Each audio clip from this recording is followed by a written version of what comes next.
క్రీస్తు నామంలో మీ అందరికీ నా శుభాలు. ప్రియ స్నేహితులారా, ఈ దినము వాక్యంలోకి వెళ్ళుచుండగా చిన్న ప్రార్థనతో మనము ప్రారంభించుకుందాం. ప్రార్థన.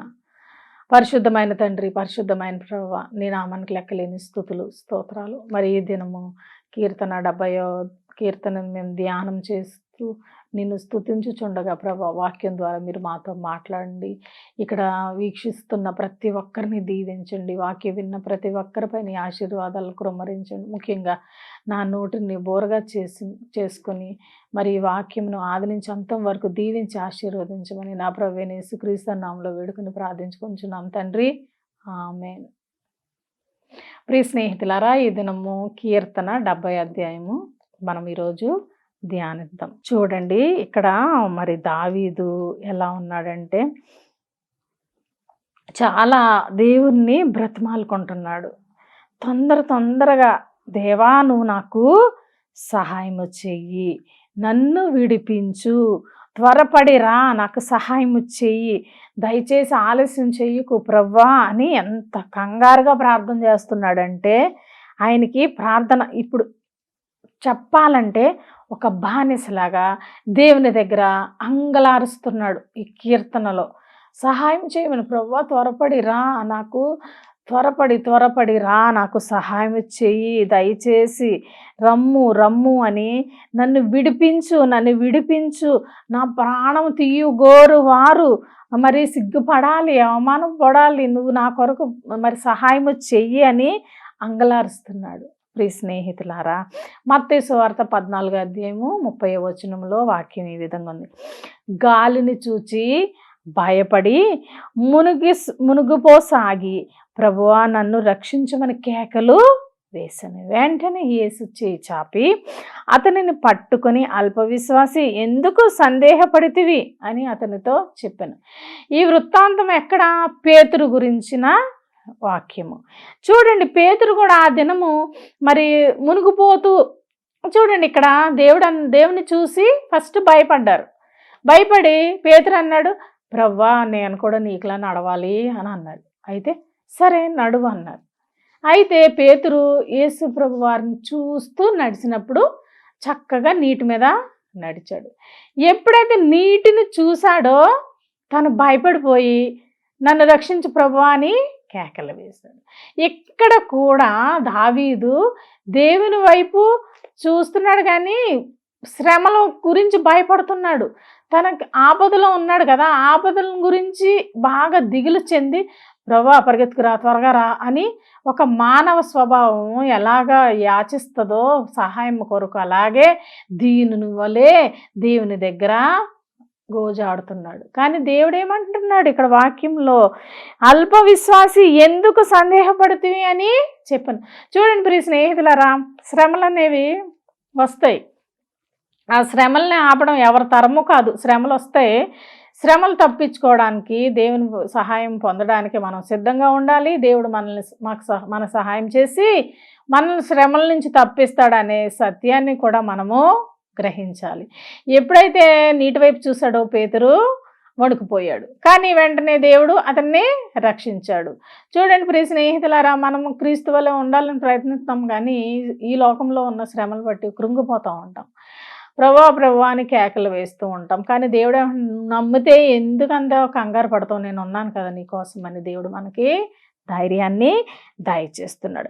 ఒక్కొక్కసారి దేవుడు మనకి సమాధానాలని ఆలస్యం చేయొచ్చు. ప్రియ స్నేహితులారా, మన సమస్యలో ఉన్నప్పుడు ఒక సమాధానం త్వరగా రాదు.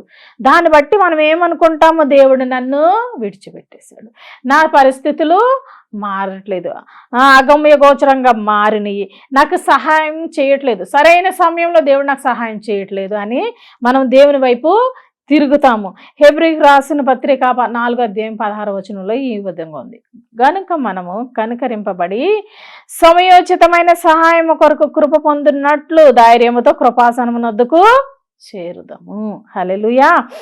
మనం ఏమి చేయాలి? ఆయన కృపాసనమునొద్దకు వెళ్ళి ఆయన కృప, కనికరము అంటే సరైన సమయంలో దేవుడు మనకు సహాయం చేస్తాడని ఒక నమ్మకముతో దేవుని చెంతకి, అంటే ఆయన సముఖానికి మనము వెళ్ళాలి. ప్రియ స్నేహితులారా, అప్పుడు ధైర్యం వస్తుంది. ఎందుకంటే దేవుని మరి మరి దేవుని దగ్గరికి సహాయం కొరకు మనం వెళ్ళినప్పుడు ఆ కృపాసనమునొద్దకు ఆయన కృప గురించి ఒకసారి ఆలోచన చేసినప్పుడు ఆయనకు చాలా కృపమయుడు కదా, దయామయుడు కదా. నిజమే, ఆయన సహాయం చేస్తాడు, సమయానుకూలంగా సహాయం చేస్తాడనే మన నమ్మకాన్ని మనకి వాక్యము కలుగు చేస్తుంది. ఏంటంటే ఒక్కొక్కసారి మనము తండ్రి సమయాలు అంటే మన పరలోకపు తండ్రి సమయాలు మన సమయాలు మ్యాచ్ అవ్వు. ఆయనకి సమయం ఎప్పుడు ఏ పరిస్థితిలో ఏది చేయాలి ఆయనకు బాగా తెలుసు. కానీ మనకి కంగారు, మానవులకి కంగారు.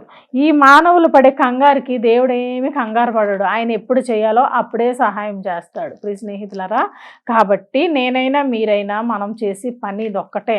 మనం వేళలా ఇప్పుడు కంగారు పడుతూ ఉంటాం. కానీ దేవుడు తీరుబడిగా సమాధానం ఇచ్చాడా అనేక విషయాన్ని ఒకసారి ఆలోచించినప్పుడు బాధ కలుగుతుంది. కానీ దేవుడు సరైన టైంలో మనకి సమాధానాన్ని మరి ఆశీర్వాదాన్ని ఇస్తాడు అని మనం నమ్మాలి. హల్లెలూయా. దేవుని సమయాలు మన సమయాలు, ఆయన కాలాలు మన కాలాలు ఒకటి కాదు. ప్రియ స్నేహితురా, ఆయన చక్కగా షెడ్యూల్ వేసుకుంటాడు. మన షెడ్యూల్స్ వంటివి కాదు ఆయన షెడ్యూల్స్. హల్లెలూయా. ఏంటంటే ఒక్కొక్కసారి మనము అది ఇంకా ముందుకు వెళుతూ ఉంటుంది. ఏంటి ఎంత వేచి చూసినా సమాధానం రాదే అని అలసిపోయి మనము దేవుని దగ్గర మొరపెడుతూ ఉంటాము, అడుగుతూ ఉంటాం, దేవా నాకు సహాయం చేయి. ఇంకా ఎంతకాలం చూడాలి, ఎన్ని సంవత్సరాలు చూడాలి, ఎన్ని సంవత్సరాలు భరించాలి ఈ బాధల్ని, ఎన్ని సంవత్సరాలు చూడాలి ఈ ఘోరాలని, ఎన్ని సంవత్సరాలు ఈ శ్రమల్ని, అప్పుల్ని, బాధల్ని, కోర్టు కేసుల్ని, మరి ఇవన్నీ చింత యావత్తు గుర్తు చేసుకుని మనము దేవుని మీద వేస్తాం. ప్రతిదానికి ఒక సమయం ఉందని దేవుడు మనకి ఈరోజు బోధిస్తున్నాడు. ప్రియ స్నేహితులారా, మన సమయానుకూలంగా దేవుడు సమాధానాన్ని ఇస్తానంటున్నప్పుడు మనము కొంచెము నిరీక్షణ కలిగి ఓపికతో సహనముతో మనం వెయిట్ చేస్తే, ఆయన కృపాసనమున వద్దకు వచ్చి వెయిట్ చేసినప్పుడు మనకి ధైర్యం వస్తుంది. సమాధానాన్ని నేను పొందుకుంటాననే ధైర్యాన్ని దేవుడు మనకి దయచేస్తాడు. హల్లెలూయా. యెషయా 30:18 ఈ విధంగా రాయబడి ఉన్నది, కావున మీ యందు దయ చూపవలెనని యెహోవా ఆలస్యము చేయుచున్నాడు, మిమ్మును కరుణింపవలెనని ఆయన నిలువబడి ఉన్నాడు. యెహోవా న్యాయము తీర్చు దేవుడు, ఆయన నిమిత్తము కనిపెట్టుకొని వారందరూ ధన్యులు. చూడండి, మనము నిరీక్షణతో కనిపెట్టుకుంటే మనం ధన్యులమని లేఖనం చెప్తున్నప్పుడు మనం నిరీక్షణలో కొంచెం ఓపికగా వెయిట్ చేయడం మనము నేర్చుకోవాలి. సరే, ఏంటి సమాధానం రావట్లేదని మనం ఏమనుకోకూడదు. దేవుడు నన్ను తిరస్కరించాడు, దేవుడు నన్ను ఓటమిని పాలు చేశాడు అని మాత్రం మనం దయచేసి అనుకోకూడదు. ప్రియ స్నేహితులారా, ఎందుకంటే ప్రతిదీ ఆయన చేతిలో, సమయం అంతా ఆయన చేతిలో ఉంది. ఆయన ఇష్టం. ఆయన సమయానుకూలంగా స్పందించే దేవుడు, ఈ విశ్వాన్నే సృష్టించిన దేవుడు మన సమస్య ఎంత ఏపాటిది తీర్చలేడా? కాకపోతే మన విశ్వాసంలో పైకి ఎదుగుటకు, మరి విశ్వాసం ద్వారా ఇంకా ముందుకు కొనసాగుటకు ఒక పరీక్షలాగా మనము మరి పరిగణించి దేవుని వాక్యంలో బలంగా, బహుబలంగా మనము పెరగాలి. ప్రియ స్నేహితులారా, మరి కీర్తనలకు రాసిన 31:15 ఈ విధంగా ఉంది. ఏముంది? నా కాలగతులు నీ వశములో ఉన్నవి, నా శత్రువుల చేతిలో నుండి నన్ను రక్షింపుము, నన్ను తరుము వారందరి నుండి నన్ను రక్షింపుము అని మరి కీర్తనకారుడు చెప్తున్నాడు. ఎందుకంటే దేవా, నిజమే, నా టైమింగ్స్ అన్నీ నీకు తెలుసు, కానీ నేను నా శత్రువుల చేతిలో నుంచి నన్ను రక్షించు. నన్ను తరుమేస్తున్నారు, వారు తరుముకుంటూ వస్తుంది. ఈ శత్రువులే కాదు ప్రియ స్నేహితులు, మన జీవితంలో ఉన్న ప్రతి శోధన తరుముతూనే ఉంటుంది, ఎప్పుడు వెంటాడుతూనే ఉంటుంది. ఆ శోధన జయించి శక్తిహీనులలాగా మనం మారుతాం. కానీ మనకు శక్తినిచ్చి మనల్ని రక్షించే దేవుడు మనకున్నాడు. మనం అల్పులమే, అవిశ్వాసులం అవ్వకూడదు కదా. మనం అల్పులం అయినప్పటికీ అవిశ్వాసంగా మాత్రం మారకూడదు. విశ్వాసంలో ముందు కొనసాగాలంటే ఈ శోధనని జయించే శక్తిని ఇమ్మని అడగాలి. రక్షించే దేవుడు మనకున్నాడని మనము విశ్వాసాన్ని కోల్పోవద్దు. ప్రియ స్నేహితులారా, మరి కొన్ని వృత్తాంతాలు నేను తెలియజేస్తాను. యోసేపు చూడండి, ఎన్ని సంవత్సరములు వెయిట్ చేశాడు. హల్లెలూయా. యోసేపు మరి చెరసాలలో దేవుణ్ణి కొరకు ఎంత ప్రార్థన చేశాడు. దేవా, నాకు విమోచన దయచే, నా అన్నదమ్ముల్లో నన్ను కలుపు, ఈ చెరసాల నుంచి నాకు విడుదల కలగచేయి, నేను మా అన్నదమ్ములు మళ్ళీ సఖ్యతతో కలిసి మెలిసి ఉండాలి అని ఎంత ప్రార్థన చేశాడు. మరి ఎన్ని సంవత్సరాలు పట్టింది. కదా. మరి యోసేపు జీవితంలో దేవుడు గొప్ప మేలు చేయలేదా? అలాగే ఇశ్రాయేలీయులు చూడండి, వారు మరి బానిసత్వంలో వారిని ఎవరు విడిపిస్తారు, దేవుడు ఎప్పుడు విడిపిస్తారు, విడిపించే నాదుడు ఎలా వస్తాడని వెయిట్ చేస్తున్న టైంలో దేవుడు మోషేని పంపించి, మోషే ఎంతవరకు వెయిట్ చేయవలసి వచ్చిందంటే మరి రకరకాలైన వ్యాధులు అవన్నీ వచ్చే వరకు, ఆ వ్యాధులన్నీ వచ్చిన తర్వాత కానీ ఫరో హృదయము కఠినమైపోయింది. ఆ కఠిన హృదయాన్ని అప్పుడు వరకు కరగలేదు కాబట్టి అప్పుడు ఫరో వాళ్ళని ఏమన్నాడు, వెళ్ళమన్నాడు. మరి ఆ భయంకరమైన రోగాలు బట్టి వెళ్ళమన్నాడు, కానీ తర్వాత తరిమాడు అనుకోండి, తరిమి తను ఏమయ్యాడో తన పరిస్థితి. కానీ మోషే ద్వారా దేవుడు ఇశ్రాయేలీల్ని మరి కాపాడాడు అనే లేఖనాన్ని మనము తెలుసుకోవాలి. ఎందుకంటే అక్కడ కూడా చాలా సమయం వారు వెయిట్ చేశారు.